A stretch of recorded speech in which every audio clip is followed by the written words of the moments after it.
오늘 우리에게 주신 하나님의 말씀은 여호수아 8장 1절에서 9절까지의 말씀입니다. 다 같이 한 목소리로 합독해서 읽습니다. 여호와께서 여호수아에게 이르시되 두려워하지 말라, 놀라지 말라. 군사를 다 거느리고 일어나 아이로 올라가라.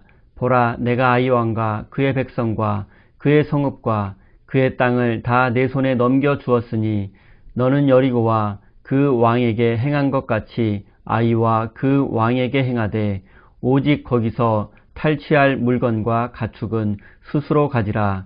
너는 아이성 뒤에 복병을 둘지니라 하시니 이에 여호수아가 일어나서 군사와 함께 아이로 올라가려 하여 용사 3만 명을 뽑아 밤에 보내며 그들에게 명령하여 이르되 너희는 성읍 뒤로 가서 성읍을 향하여 매복하되 그 성읍에서 너무 멀리 하지 말고 다 스스로 준비하라. 나와 나를 따르는 모든 백성은 다 성읍으로 가까이 가려니 그들이 처음과 같이 우리에게로 쳐 올라올 것이라.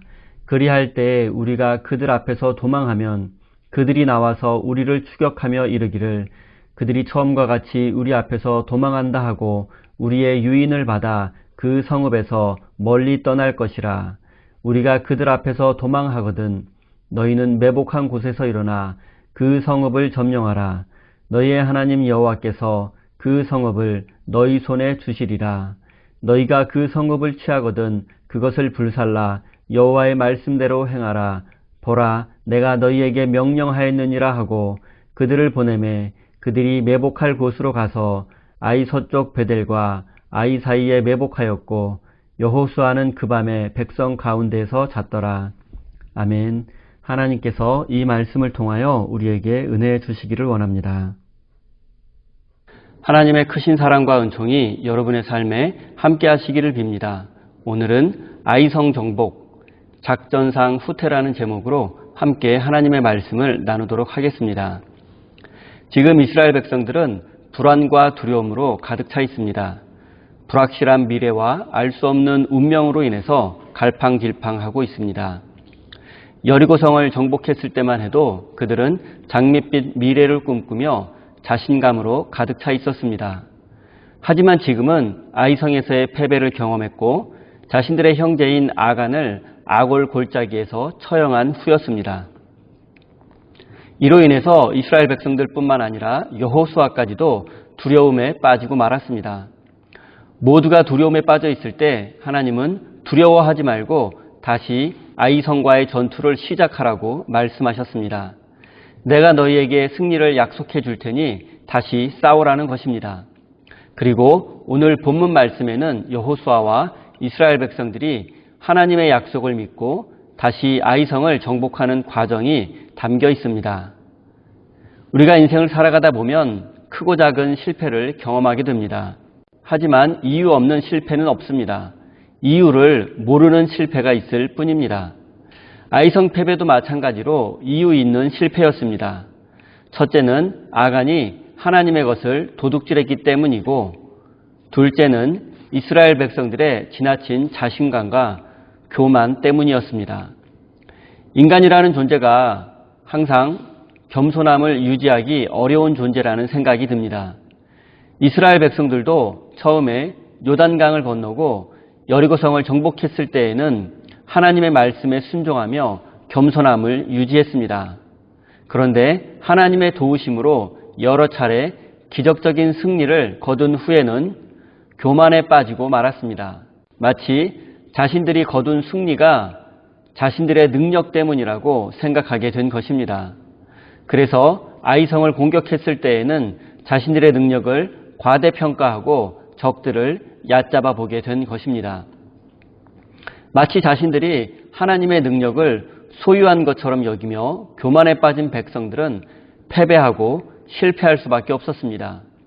그리고 하나님은 패배를 경험한 백성들에게 나타나셔서 다시 한번 싸우라고 말씀하십니다. 그런데 한번 실패를 경험하게 되면 자신에 대한 실망과 미래에 대한 두려움에 빠지게 됩니다. 이것을 극복하지 못한다면 다시 도전해도 또다시 실패할 수밖에 없습니다. 그리고 한 번 더 실패하게 되면 그것은 징크스가 되어서 실패에서 벗어나기는 더욱 어려워질 수밖에 없습니다. 그렇기 때문에 두 번째 아이성 공격은 신중해야 하고 최선을 다해야 하는 것입니다. 이 모든 상황을 알고 계시는 하나님은 여호수아에게 두 가지를 말씀하셨습니다. 첫 번째는 아이성을 정복한 후에는 전리품을 나누어 가지도록 한 것입니다. 그리고 두 번째는 이번 공격에는 정면 승부를 하지 말고 아이성 뒤편에 군사들을 매복시킨 뒤 적들을 유인하는 작전을 쓰라는 것입니다. 먼저 전리품을 나누어 가지라는 말씀에 대해서 생각해 보겠습니다. 하나님은 여리고 성과의 전투에서 승리한 후에는 어느 누구도 전리품을 취하지 못하도록 했습니다. 모든 전리품을 하나님께 바치라고 하셨습니다. 하지만 이번 아이성 전투에서는 전리품을 나누어 가지라고 하셨습니다. 실제로 모든 전리품을 하나님께 바치라고 한 것은 여리고 성이 유일합니다. 다른 전투에서는 대부분 전리품을 취할 수 있었습니다. 그리고 고대 근동 사회에서 전리품을 취하는 것은 승자의 당연한 권리이기도 했습니다. 만약 아간이 다음 전투에서부터는 전리품을 취할 수 있다는 사실을 알았다면 아골 골짜기에서 비참한 최후를 맞이하지는 않았을 것입니다. 하나님께서 여리고성의 모든 전리품을 가져가신 이유는 백성들에게 순종을 가르치기 위해서였습니다. 하나님은 순종을 배운 백성들에게는 전리품을 나누어 줄 계획이었습니다. 또한 하나님은 백성들의 현실을 잘 알고 계셨습니다. 40년간의 광야 생활을 마치고 문명의 땅 가나안에서 살기 위해서는 이것저것 필요한 것이 많다는 것을 알고 전리품을 나누어 가질 수 있도록 한 것입니다. 그리고 하나님은 아이성 정복을 위해서 전투를 지시하셨습니다. 작전명은 작전상 후퇴입니다. 먼저 이스라엘 군대를 아이성 뒤편에 몰래 매복시키는 것입니다. 그리고 여호수아가 성 앞에서 공격하다가 두려워서 도망하게 되면 아이성의 군대가 여호수아를 추격할 것입니다. 그러면 그때 매복해 있던 이스라엘 군사들이 텅 비어있는 아이성을 쉽게 정복하는 것입니다. 그리고 성 안에 불을 지르면 여호수아를 쫓고 있던 아이성 군대는 성이 불타는 모습을 보고 당황하게 될 것입니다. 그리고 다시 성으로 돌아가려고 할 것입니다. 그러면 이때 여호수아의 군대가 거꾸로 아이성 군대를 쫓게 되고 아이성을 정복한 군대가 성 밖으로 나와서 아이성 군대를 포위하게 됩니다. 그리고 지금 전쟁터는 양쪽이 가로막혀 있는 계곡이고 아이성 군대는 앞뒤로 이스라엘 군대에 의해서 포위를 당할 수밖에 없습니다. 이 전투의 결과는 불을 보듯 뻔했습니다. 포위당한 아이성 군대는 전멸했고 이스라엘 군대는 큰 승리를 거두게 되었습니다. 아이성 왕의 입장에서 한번 생각해 보겠습니다. 아이성은 바로 며칠 전에 이스라엘 군대와의 전투에서 큰 승리를 거두었습니다. 여리고성을 정복한 이스라엘을 손쉽게 물리쳤다는 사실에 승리의 잔치를 벌였을 것입니다. 그리고 그 승리에 도취되어서 이스라엘을 얕잡아 보게 되었고 자신들을 과대평가하게 되었습니다. 자신감이 넘쳐 교만에 빠지고 만 것입니다. 이스라엘이 두 번째로 공격해 왔을 때 아이성의 군대는 성 밖으로 나가서 적들을 추격해서는 안 되었습니다. 왜냐하면 아이성은 작은 성이지만 언덕 위에 있는 요새와 같은 성이기 때문에 공격보다는 방어가 유리한 곳이기 때문입니다. 그리고 군대의 숫자를 보면 이스라엘의 군대가 더 많았습니다. 하지만 지난번에 성 밖까지 나가서 이스라엘 군대를 물리친 경험이 있기 때문에 이번에도 성 밖으로 나가서 적들을 쫓아간 것입니다. 그리고 성 밖으로 나간 아이성 군대는 결국 이스라엘 군대에 의해서 앞뒤로 포위당하게 되었고 전멸당하고 말았습니다.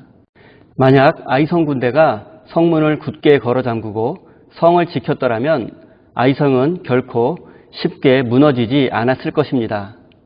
이제 여호수아의 입장에서 한번 생각해 보겠습니다. 여호수아에게는 아직 패배에 대한 쓰라린 상처가 남아 있습니다.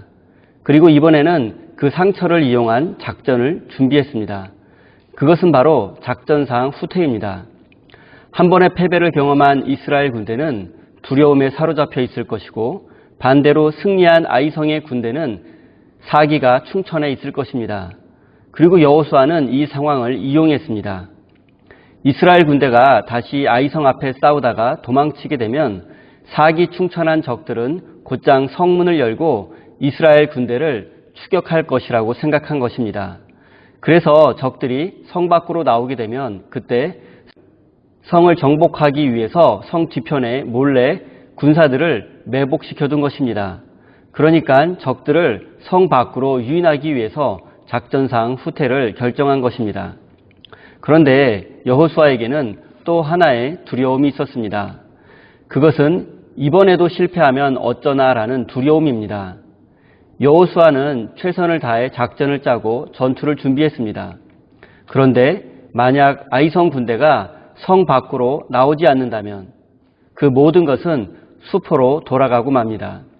하지만 여호수아는 하나님께서 승리를 주시겠다는 약속을 믿고 두려움을 떨쳐낼 수 있었습니다. 그리고 그는 최선을 다해서 전투를 준비했습니다. 이번에는 적들을 얕잡아 보지도 않았습니다.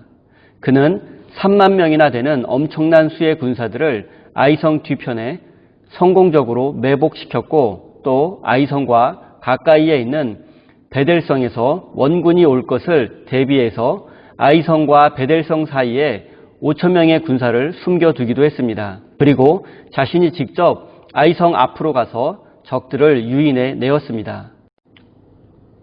하지만 여호수아의 입장에서 승리를 위한 가장 확실한 방법은 많은 군사들을 이용해서 정면 승부를 하는 것이었습니다. 이스라엘 군사의 숫자가 아이성에 비해서 압도적으로 많았기 때문입니다. 그리고 높은 곳에 위치한 아이성을 아래에서 공격하려면 많은 희생자가 나올 수밖에 없습니다. 하지만 많은 피를 흘리더라도 성을 정복할 수는 있습니다. 작전이 실패해서 패배하는 것보다 피를 좀 흘리더라도 정면 승부를 하는 것이 승리할 가능성은 더 높았습니다. 하지만 여호수아는 승리를 주시겠다는 하나님의 약속을 믿고 작전상 후퇴 계획을 세운 것입니다. 그리고 결국 아이성 군대는 여호수아의 덫에 빠지게 되었고 이스라엘은 큰 승리를 거두었습니다. 사랑하는 성도 여러분, 실패와 두려움이 없는 완벽한 인생은 없습니다. 위대한 지도자 여호수아도 실패를 경험했고 두려움에 빠지기도 했습니다. 하지만 그는 좌절하지 않았고 절망에 빠지지도 않았습니다. 그는 오히려 하나님의 약속을 믿고 다시 일어섰습니다. 그는 상황을 면밀히 분석하고 상대방의 약점을 역이용해서 작전상 후퇴라는 계획을 세우고 과감하게 실행에 옮겼습니다. 그는 작은 아이성을 정복하기 위해서 할 수 있는 모든 것을 했고 최선을 다했습니다. 사랑하는 우리 세임교회 성도 여러분, 누구에게나 실패와 두려움이 있을 수 있습니다. 하지만 실패와 두려움 앞에 무릎 꿇는 인생이 되지 않기를 바랍니다. 우리 그리스도인들은 하나님의 약속을 믿고 믿음으로써 그것들을 이겨내고 극복해내는 사람들이기 때문입니다. 언제나 최선을 다하고 다시 한번 도전함으로써 승리하는 인생이 되시기를 예수님의 이름으로 축원드립니다. 다 함께 주신 말씀 가슴에 새기며 기도의 자리에 나아가겠습니다.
아멘.